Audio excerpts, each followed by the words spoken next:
I never thought I'd wake up to find my stepson in my wife's place, realizing only then what had happened the night before. Every move, every gesture, it had felt like her. But it wasn't the shock of that moment left me questioning everything and fearing what might come next. My name is David, and for the past 5 years, I had been married to Anna. She was everything I had ever wanted in a partner. Caring, funny, intelligent, and she was beautiful in that effortless way that made me feel lucky every day to be with her. Anna also had a son.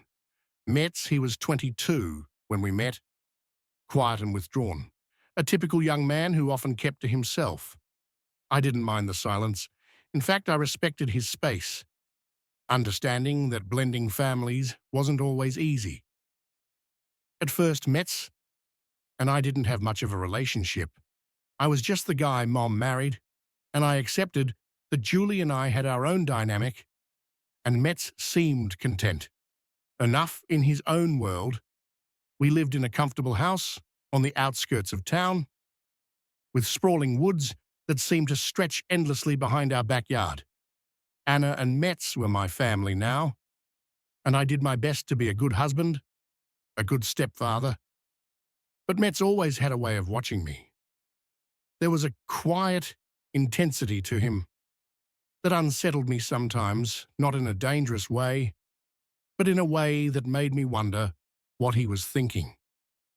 Whenever I caught him looking at me, he'd quickly avert his gaze like he was caught doing something he shouldn't have been. I never thought much of it after all. He was a teenager, probably just figuring out who he was.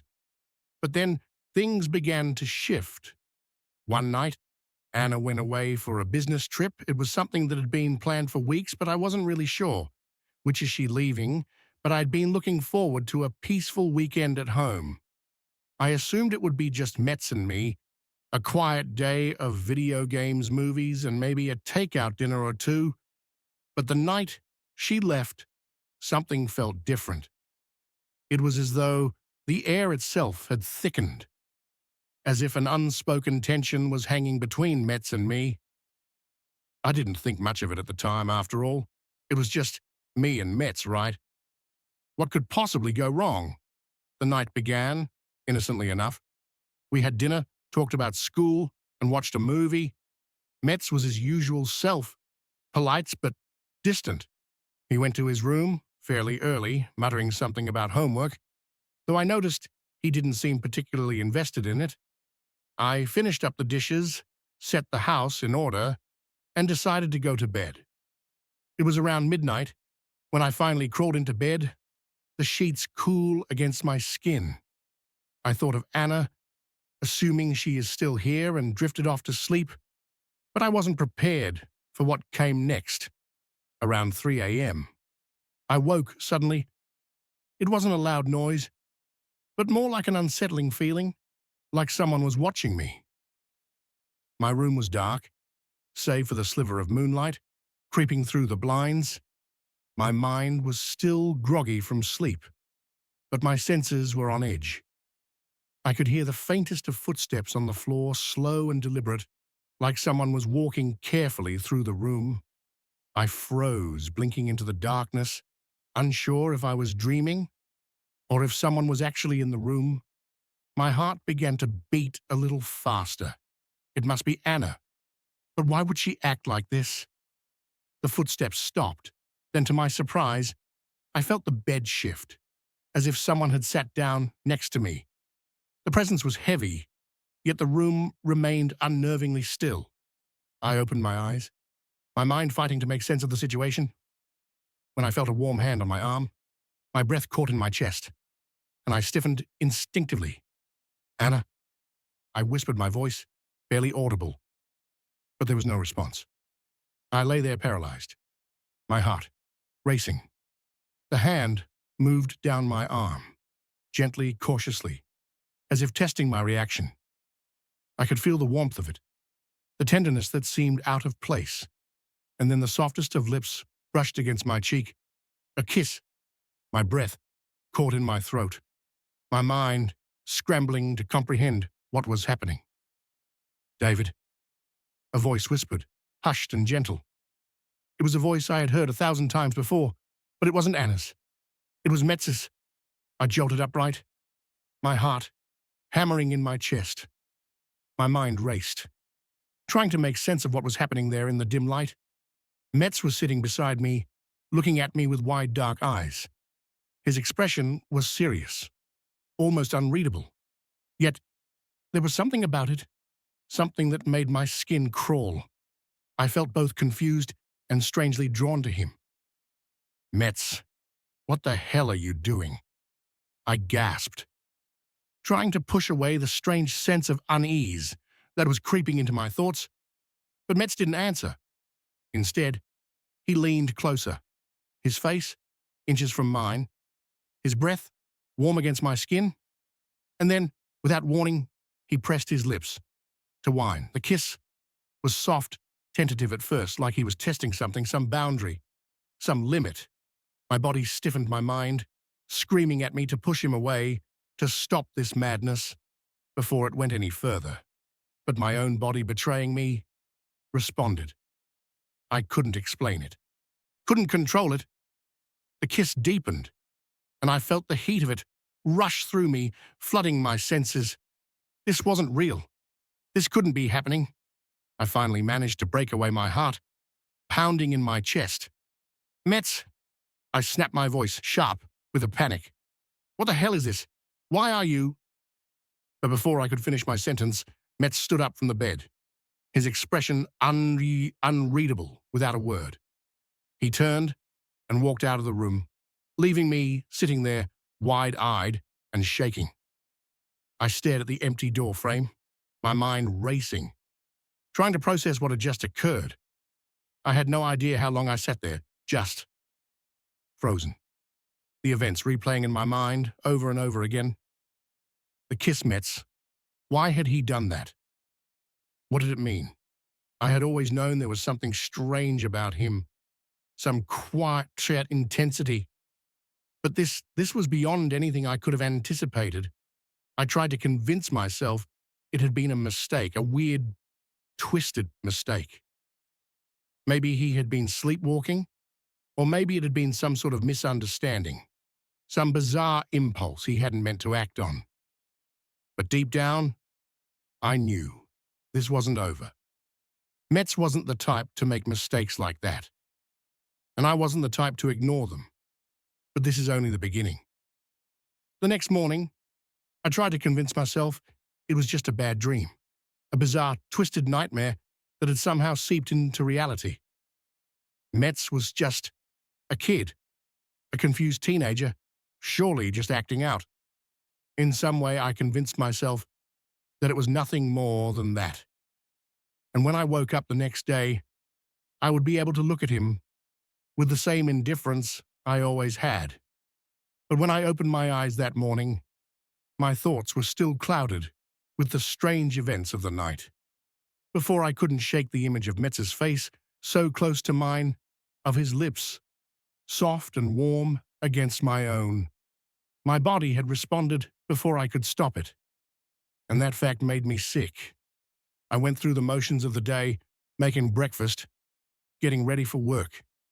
But all the while, I kept glancing at Metz's door, half expecting him to come into the kitchen and act as though nothing had happened. But he didn't. He didn't come down for breakfast. At all, the house felt eerily empty without him. I told myself that he was probably just hiding in his room, embarrassed or ashamed of the night's events. I tried to brush it off, but every time I closed my eyes, I saw that kiss. My mind kept replaying the soft pressure of his lips against mine, and the warmth of his body so close to mine, I could still feel it. I tried to focus on work, but my thoughts kept drifting back to Metz. The kiss had shaken me in a way I couldn't explain. It wasn't just the kiss. It was everything that came with it. The fact that he had come into my room, the fact that he had kissed me with such intimacy, such purpose. There was no way this was a mistake. It was deliberate. And that realization goaded at me, a deep sense of unease sinking into my gut. Later that evening, Anna called. She had just finished her work trip and was on her way home. She asked how things had been with Metz, and I told her it had been quiet. Too quiet, really. I didn't tell her about the events of the night. I didn't know how to explain it.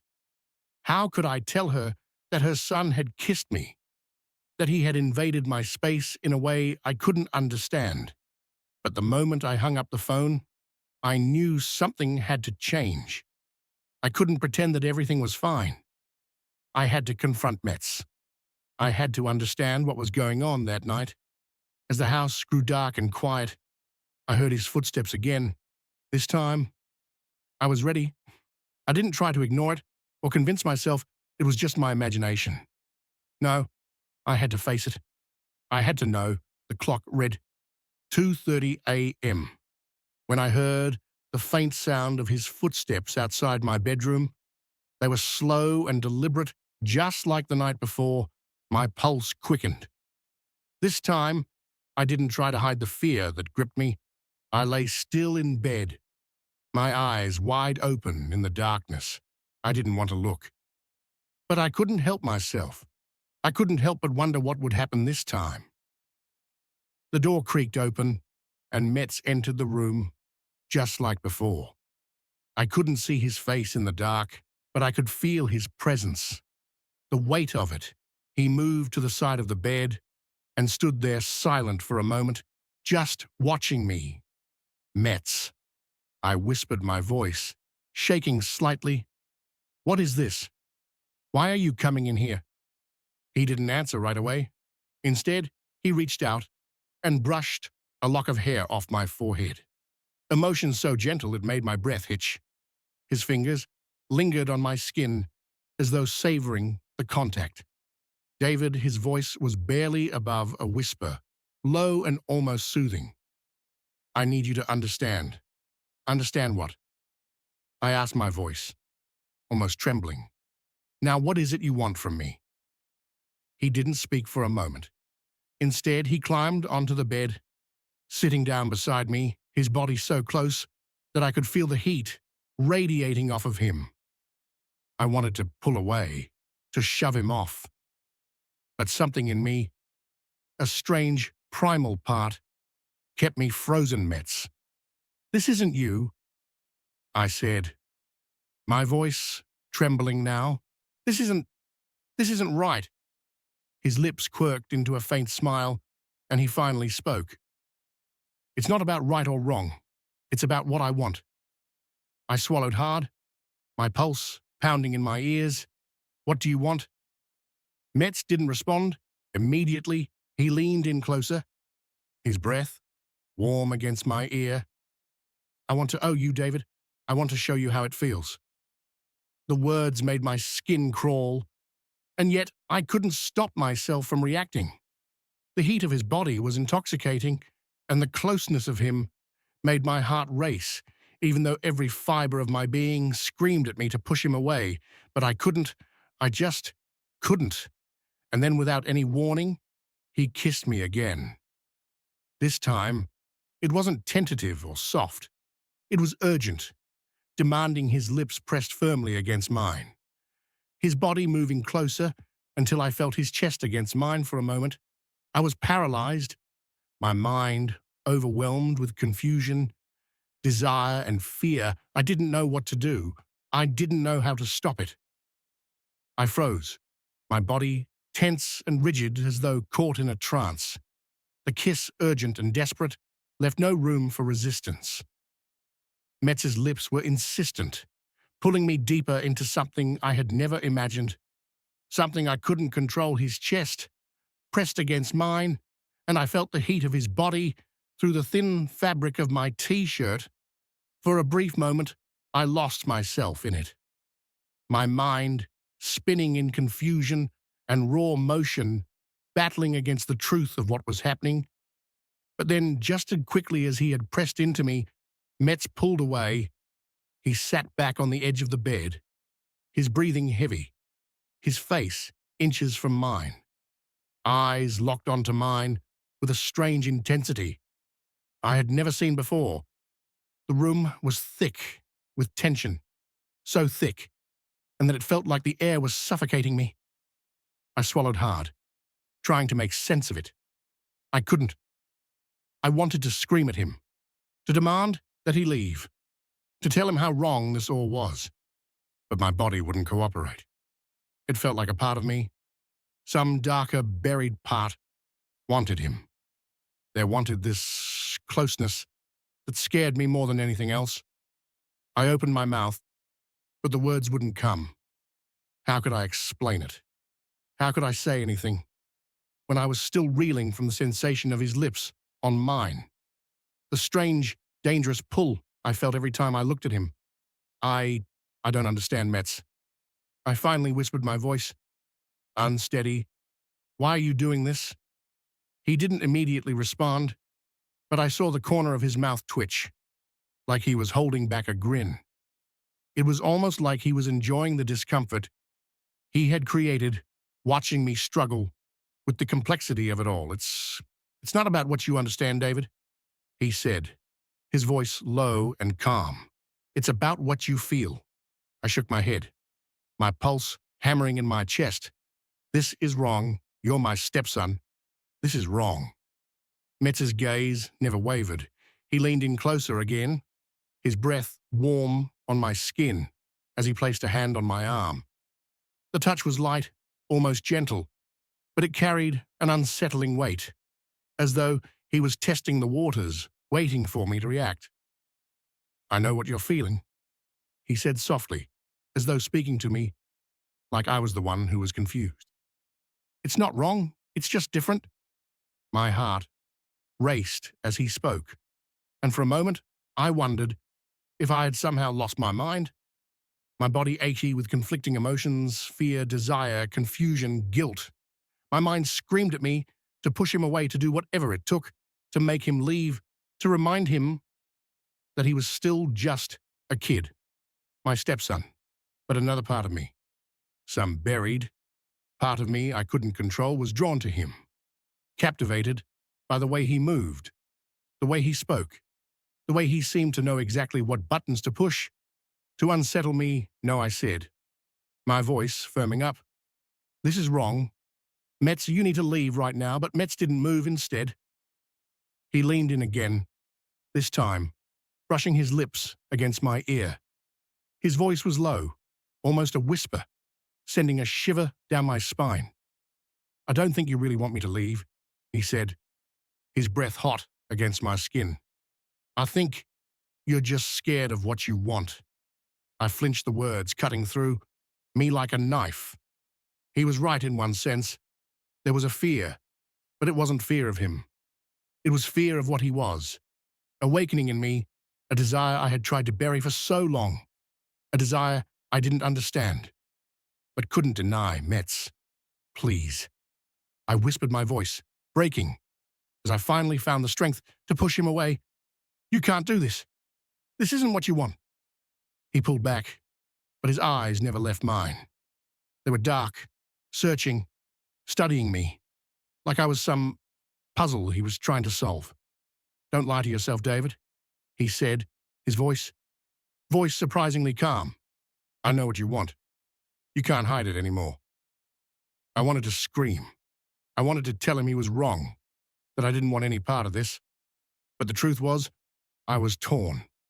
The emotions swirling inside me were too complicated, too overwhelming.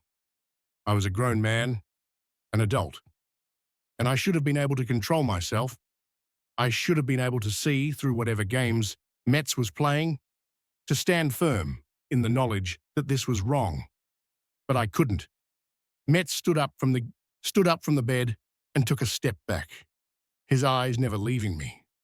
His expression was unreadable now, like he had just been waiting for me to break. You can't stop it, David, he said softly, almost as a fact.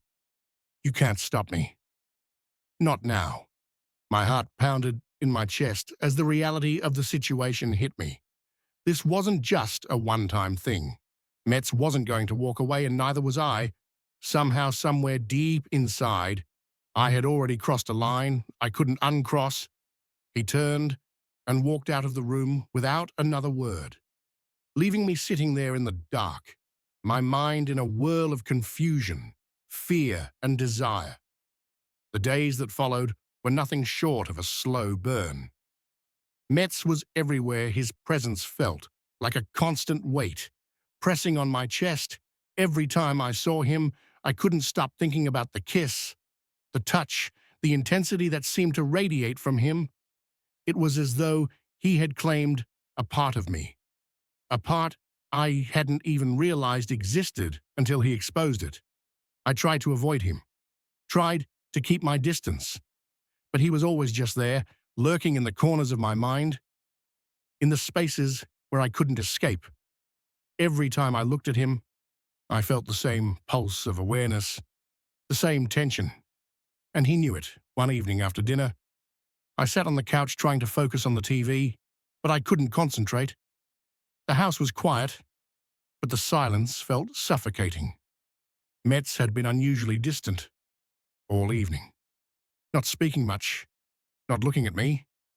But then, after a long stretch of silence, he appeared in the doorways of the living room, his eyes locking onto mine with an intensity that made my stomach flip. "David," he said, his voice calm but thick, with something I couldn't play. "We need to talk." I didn't want to. I didn't want to acknowledge what had happened between us. I wanted to pretend it was a mistake, something I could forget. But Metz wasn't going to let that happen. He was persistent. He always was. I opened my mouth to say something, but no words came out. My throat felt dry, tight, with fear, anticipation, and something else I couldn't name. "Come to my room," he said, his voice low and inviting. And just like that, I found myself standing up, my body moving before my mind could catch up, my heart pounding in my chest. I didn't know what he was going to do next, but I knew one thing for sure. I couldn't stop this anymore. I had made my choice. It wasn't a conscious decision, at least not in the way I thought choices were supposed to be made. It wasn't the kind of thing you can rationalize or plan for. But when Metz looked at me like that, when he invited me into his world where the lines between right and wrong, between desire and taboo were blurred, I couldn't stop myself.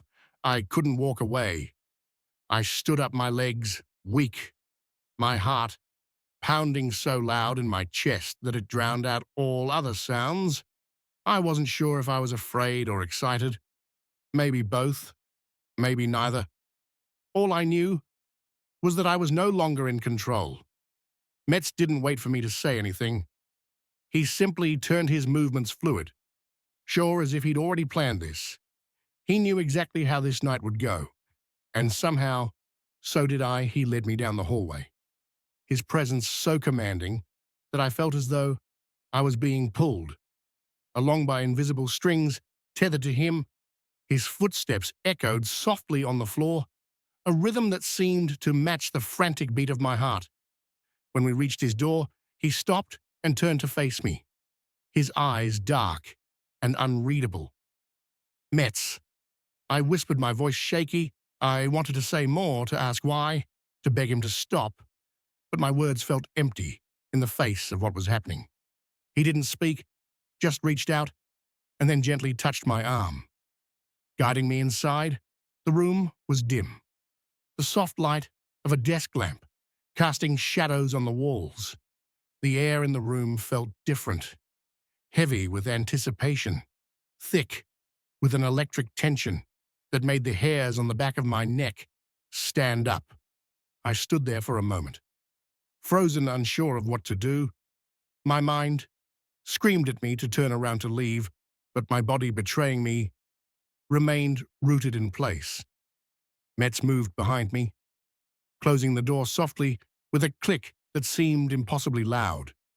In the silence of the room, when I turned around to face him, he was standing so close that I could feel the heat of his body, his eyes locked onto mine with that same intensity, as though he could see through me, as though he knew everything about me, every secret desire I had hidden away. "I don't want to fight this anymore," he said, his voice a low, almost soothing whisper. "You don't have to fight it either." I shook my head, trying to push away the confusion that clouded my thoughts. I had always been the rational one, the one who made the sensible decisions, but now standing in front of Metz, none of that mattered. It was like I was drowning in his gaze, in the heat between us, in the quiet desperation that hung in the air. "I don't know what you want from me." I murmured the words, barely leaving my mouth. I was ashamed of myself for even saying it, but I couldn't deny the truth that was lurking in the pit of my stomach. Metz replied, simply. "I want all of you. I've always wanted you, David." The words were like a punch to the gut. I wanted to tell him that this wasn't possible, that I couldn't. No, I shouldn't let this happen. But as I opened my mouth, Metz reached out and touched my face, his fingers warm and gentle against my skin.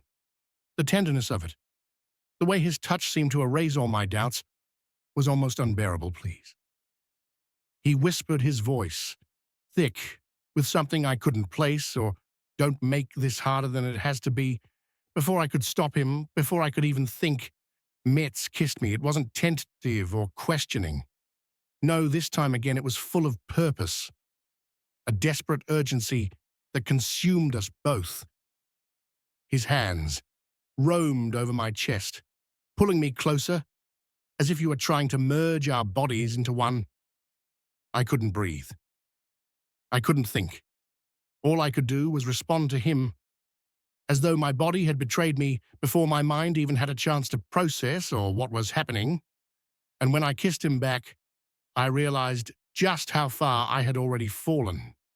I couldn't stop for the first time in what felt like forever. The weight of my life, of responsibilities, of relationships, of the rules that governed every decision I made, disappeared. There was only Metz, only him, and the heat of his body against mine, the taste of his lips, the pressure of his hands on my skin. It felt like I was floating, like nothing. Nothing else existed outside of this moment. I heard myself moan a sound that shocked me as much as it shocked him. He smiled against my lips, a wicked grin that sent a shiver down my spine. His hands moved lower, brushing against the waistband of my pants, and I gasped, pulling back just enough to look into his eyes. "Metz," I breathed, my voice trembling. "This was wrong. We can't do this." His expression softened almost as though he were reassuring me. But there was a predatory gleam in his eyes. "Well, I already have," he said softly. "And now you're mine?" Before I could protest again, he kissed me deeply, silencing all the doubts that flooded my mind. His lips were everywhere on my mouth, my neck, my chest. His hands, exploring, pulling at my clothes, as though they were nothing more than barriers to what he wanted. And I let him tear down the walls I had spent years building. I let him pull me deeper into his world, into the darkness I had tried so hard to avoid. The lines between right and wrong of father and stepson blurred until they disappeared entirely. There were only the two of us, only the desperate need to touch, to feel, to lose ourselves in each other. Somewhere in the back of my mind, I knew this was wrong.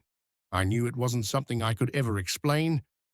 But at that moment, none of that mattered. I couldn't deny it. I didn't want to. Metz's hands moved skillfully, undoing the buttons of my shirt, his touch sending sparks of heat through my body. I felt exposed, vulnerable, but for some reason that made me want him more. He seemed tense at this, his lips curling into a smug smile as he pushed me back onto the bed, his body pressing into mine as he hovered above me. "Don't fight it, David," he whispered, his voice almost a taunt. I didn't answer. I wasn't sure if I even wanted to. I let out a shuddering breath as Metz's hands roamed lower, and I realized that I was no longer just a passive participant in this twisted game. I was complicit. I was just as much a part of it as he was. And in that moment, I knew there was no going back. The next morning, I woke to find myself alone in Metz's bed, the room quiet and still. The events of the previous night seemed like a dream, a fevered hallucination. I could hardly believe it had happened. The shame, the guilt, every part of me screamed that this was wrong, that I should leave, that I should go back to my old life. But something else lingered, something darker, deeper, a hunger that hadn't been satisfied, that wouldn't be satisfied with just one night. I knew it now. Metz had made me his, and somehow I had let him. I stood up slowly my body aching. From the night before, I didn't look at the bed, at the empty space beside me. I didn't want to see the aftermath of what I had done. But as I walked toward the door, something caught my eye. Metz's eyes, watching me from the doorway. "You won't leave," he said softly, almost as if he were reading my thoughts. I stopped in my tracks, my breath catching in my throat. You'll come back." Metz interrupted, his voice sure, unwavering. "We both know you will." And with those words, I realized that he was right. I couldn't leave, because no matter how wrong it was, no matter how much it terrified me, I was already in too deep. There was no escape from what we had started, and the game was far from